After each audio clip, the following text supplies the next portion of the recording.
Hello guys, welcome to Stock Addict. Now today in this video we are going to study some of the major companies which are into the production of ethanol.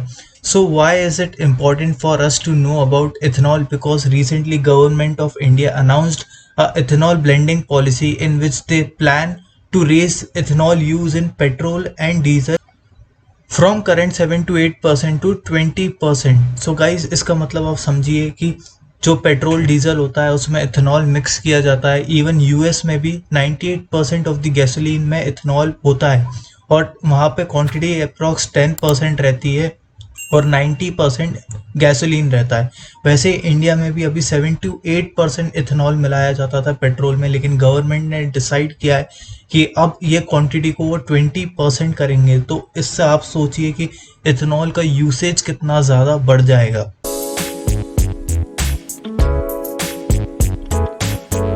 इसी वजह से आपने recent time में देखा होगा कि sugar stocks बहुत focus में थे और काफ़ी बुलिश थे, पूरा सेक्टर काफ़ी बुलिश था और इन्होंने बहुत अच्छे रिटर्न्स दिए हैं पिछले एक साल में. तो इथेनॉल होता क्या है?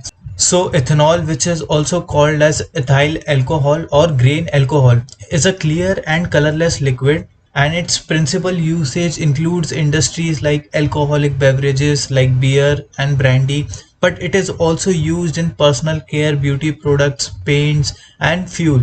And it has a quality that it gets dissolved in water very easily. So according to stock market experts, sugar companies are at a huge advantage because they are having this twofold advantage. One, the increasing price of commodity, and second, due to this blending policy of government, because of which every sugar company is focusing on increasing their ethanol blending capacity. Now in this video we are going to have a look at top ethanol producer of India. There is Bajaj Hindustan Limited, which has an ethanol distillation capacity of 8 lakh liters per day. Second is Balrampur Chini Mills, which has an ethanol distillation capacity of 520 KLPD. Now KLPD is kiloliters per day, which means 5,20,000 liters per day. Then third is Dalmia Bharat Sugar, which has an ethanol distillation capacity of 305 KLPD. Shri Renuka Sugars, which has a capacity of 930 KLPD. So guys, मैं यहाँ distillation capacity पे इसलिए इतना focus कर रहा हूँ क्योंकि ethanol की डिमांड बहुत है. वर्ल्ड का 84% ऑफ द इथेनॉल प्रोडक्शन सिर्फ दो कंट्रीज में होता है, जो है यूएस और ब्राजील. तो जब इंडियन कंपनीज अच्छी क्वांटिटी में इथेनॉल प्रोड्यूस करेंगी तो इनको हमेशा एडवांटेज होगा, बिकॉज गवर्नमेंट इनसे सबसे पहले खरीदेगी और फिर देश के बाहर किसी जगह से खरीदने जाएगी. तो जो जितना मैन्युफैक्चर करेगा या प्रोड्यूस करेगा उसका उतनी सेल तो होगी, बिकॉज यहाँ पे डिमांड एक्सीड कर रही है सप्लाई से. तो जितनी इनकी ज़्यादा कैपेसिटी होगी डायरेक्टली उनकी सेल्स पे इफेक्ट दिखेगा. और पांचवी कंपनी है Triveni group, which has an ethanol capacity of 320 KLPD. So guys, before comparing this ethanol companies, I would like to tell you that there are two methods of manufacturing ethanol. One is based on sugar and molasses, and second is materials of the second generation using biomass, mixed grain and agricultural waste. So what are these molasses? Molasses are like dark, sweet and syrupy byproduct made during the extraction of sugars from sugar cane. So guys, United States में 20th century में ये molasses use होता था as a sweetener, but time के साथ इनका usage कम हो गया और आजकल ये इतना ज़्यादा यूज नहीं होते. So guys, sugar companies first वाला मेथड यूज करती है using sugar and molasses to manufacture ethanol, but other method भी होता है सेकेंड जनरेशन. और इंडिया में एक कंपनी है प्राज इंडस्ट्रीज जो फोकस करती है सेकेंड जनरेशन एथेनॉल प्रोडक्शन में, और उन्होंने इंडियन ऑयल के लिए एक प्लांट भी बिल्ड किया है पानीपत में, और उन्होंने मेमोरेंडम भी साइन किया है for the production of biofuel including CBG, biodiesel and ethanol. In the end, we'll also have a quick look at the chart of all of these companies. And guys, please do not forget to like the video and subscribe to this YouTube channel if you are watching video till now. So guys, let us compare these companies on the basis of some important aspects. So here we can see the current market price of these companies, and Bajaj Hindustan has a market price of just 20 rupees. और मुझे याद है guys कि एक साल पहले करीब इसका प्राइस 6 रुपए पर था, बट पिछले एक साल में सेक्टर ने बहुत रैली किया है तो अब प्राइस 20 रुपए पर आ गया. और मार्केट कैप भी इस कंपनी का बहुत कम है, 2,500 करोड़ के आसपास. तो ये स्मॉल कैप कंपनी है. बट जब हम पीई रेशियो देखते हैं तो सबसे कम पीई रेशियो है दालमिया भारत का। अब हमेशा हम चाहते हैं कि पीई रेशियो कम हो जिससे कंपनी हमें सस्ती लगे। तो और बाकी दो कंपनीज का पीई रेशियो यहाँ पे नहीं दिया हुआ है, एक है श्री रेणुका शुगर्स और दूसरी वाली है बजाज हिंदुस्तान, बिकॉज इनने रिसेंट टाइम में लॉस किया है जिस वजह से इनका पीई रेशियो यहाँ पे नहीं दिया हुआ है। और इंडस्ट्री का पीई रेशियो 17 के अराउंड है, तो इंडस्ट्री से कंपेयर करें तो सिर्फ दालमिया भारत का इंडस्ट्री से कम है।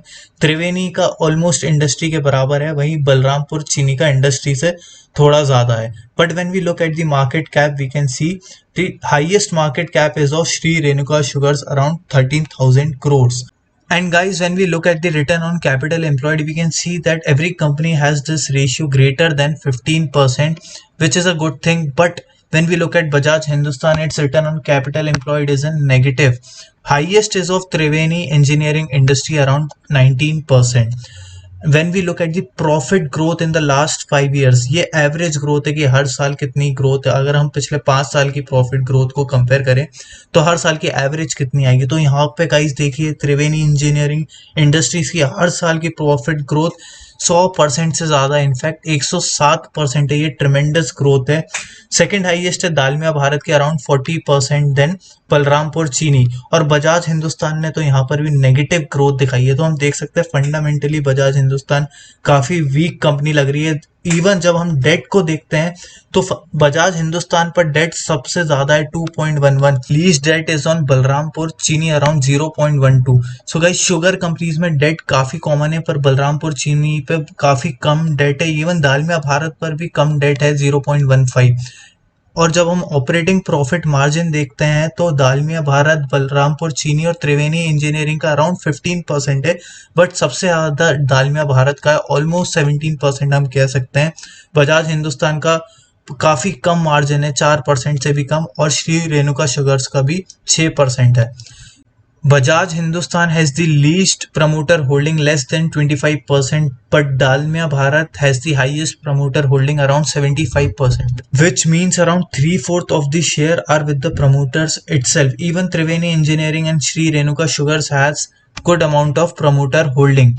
And जब guys हम पिछले 3 सालों में चेंज इन पैटर्न देखते हैं शेयर होल्डिंग का, which includes FII and DII, हम देख सकते हैं त्रिवेणी इंजीनियरिंग में लगभग 4% से इनकी होल्डिंग बढ़ी है। 1.5% से ज़्यादा FII ने बाय किया है और DII ने लगभग 2.5% से बाय किया है। लेकिन श्री रेणुका शुगर्स में डोमेस्टिक इंस्टीट्यूशंस ने अराउंड 15% सेल किया है। दालमिया भारत में भी दोनों इंस्टीट्यूशंस ने सिर्फ सेल किया है। और बलरामपुर चीनी में जहां फॉरेन इंस्टीट्यूशंस ने 3.5% के अराउंड सेल किया है, वहीं डोमेस्टिक इंस्टीट्यूशंस ने काफ़ी बाय किया है, अराउंड 11.5% के आसपास। तो नेट इफेक्ट हम देखें तो 8% से स्ट्रॉन्गर हैंड्स की होल्डिंग बढ़ी है बड़े बड़े इंस्टीट्यूशंस की, जो एक बुलिश साइन है। वहीं बजाज हिंदुस्तान में फॉरेन इंस्टीट्यूशंस ने भी सेल किया है और डोमेस्टिक इंस्टीट्यूशंस ने भी सेल किया है, दोनों का मिला के लगभग 25% से तो इंस्टीट्यूशनल होल्डिंग कम हुई है। प्रमोटर होल्डिंग चेंज ही नहीं हुई है पिछले 1 साल में किसी भी कंपनी में। So guys, let us have a quick look at the chart of each of these companies. So the first chart is of Triveni Engineering on a 1-day time frame. Every chart we'll be looking at a 1-day time frame itself only. Now here we can see that stock continuously एक uptrend में रहा है। अभी recent पिछले 2 दिनों में थोड़ा correction आया है stock में, बट ट्रेंड अपवर्ड्स ही है और इसने multiple times 50 days moving average से सपोर्ट भी लिया है। तो ये काफ़ी बुलिश साइन है और अभी भी अगर ये 50 डेज मूविंग एवरेज से सपोर्ट लेके स्ट्रॉन्ग रिवर्सल दिखाता है तो इस स्टॉक में एक बाइंग अपॉर्चुनिटी बन सकती है। And guys, second company Shri Renuka Sugars, and we can see in the recent day stock has rallied from let's say ₹40 to ₹60, so a movement of approx 50% in last 8 or 10 days we can see here, and the reason was this breakout around this level of 40। और जैसे ही stock ने ये level तोड़ा, stock सीधा भाग गया ऊपर की तरफ। तो अभी तो मुझे नहीं लगता स्टॉक में कोई बाइंग है, बट कभी रिट्रेसमेंट होता है, स्टॉक वापस इस सपोर्ट की तरफ आता है या नया सपोर्ट जोन बनाता है, जब स्टॉक में एंट्री का मौका बन सकता है। सो गाइस, दालमिया भारत का चार्ट हमें बाकी शुगर कंपनी से थोड़ा अलग लग रहा है। ये स्टॉक डाउनवर्ड ट्रेंड में है, आप देख सकते हैं पिछले कुछ दिनों में ये नीचे की तरफ जा रहा है, बट अभी रिसेंट में इसने एक लेवल से सपोर्ट लिया जहां पे इसने पास्ट में भी जिस लेवल से सपोर्ट लिया था, और वो लेवल है around this 1370। And we can see that stock gave a good reversal from this support zone. There were a lot of green candles and big green candles. This shows the strength of the buyers at this zone. Balrampur चीनी का भी chart आपको एक up trend में ही दिखेगा और आप देख सकते हैं कि पिछले पास्ट में इसने 200 डेज मूविंग एवरेज से यहाँ पर सपोर्ट लिया था, multiple times 50 days moving average से सपोर्ट लिया था, और जब ये 50 डेज मूविंग एवरेज टूटा था तो इसने 200 डेज मूविंग एवरेज से सपोर्ट लिया। अभी भी आप देख सकते हैं कि अपने 50 डेज मूविंग एवरेज पर ही खड़ा हुआ है और ये एक अच्छी बात है। स्टॉक को प्रेफर करना चाहिए जब वो अपने सपोर्ट जोन के पास खड़ा हो, और जैसे ही स्टॉक कोई रिवर्सल साइन दिखाता है जब हम उसमें बाइंग अपॉर्चुनिटी ढूंढ सकते हैं। तो ये स्टॉक को ज़रूर आप अपनी वॉच लिस्ट में रखिए। और बजाज हिंदुस्तान शुगर का चार्ट वैसा ही है जैसा एक पेनी स्टॉक का चार्ट लगता है, अपर सर्किट्स लोअर सर्किट। सो इस कंपनी के गाइस फंडामेंटल्स इतने स्ट्रांग नहीं थे, तो मैं आपको ये स्टॉक रिकमेंड तो नहीं करूंगा, लेकिन जो लोग रिस्क टेकर है या जिनमें रिस्क टेकिंग एबिलिटी है वो स्टॉक के बारे में सोच सकते हैं। इस चार्ट में मैं बस इतना बोलूंगा कि यहाँ पर मुझे एक सप्लाई जोन दिख रहा है 18 के आसपास। रिसेंटली स्टॉक ने वो सप्लाई जोन को ब्रेक किया है और उसके बाद उसने काफ़ी गुड अपवर्ड मूवमेंट भी दिखाया है। अभी स्टॉक 20 रुपए तक पहुंच गया है, बट अगेन मैं बात रिपीट करूंगा, ये स्टॉक काफ़ी डेंजरस है, तो लिमिटेड कैपिटल में करिए। अगर आपको इसमें इन्वेस्ट भी करना है तो ज़्यादा ह्यूज पोर्शन मत अपने कैपिटल का एक्सपोज कीजिए, बिकॉज जब सर्किट्स लगना शुरू होती है तो आपके लॉसेस काफ़ी बड़े हो सकते हैं।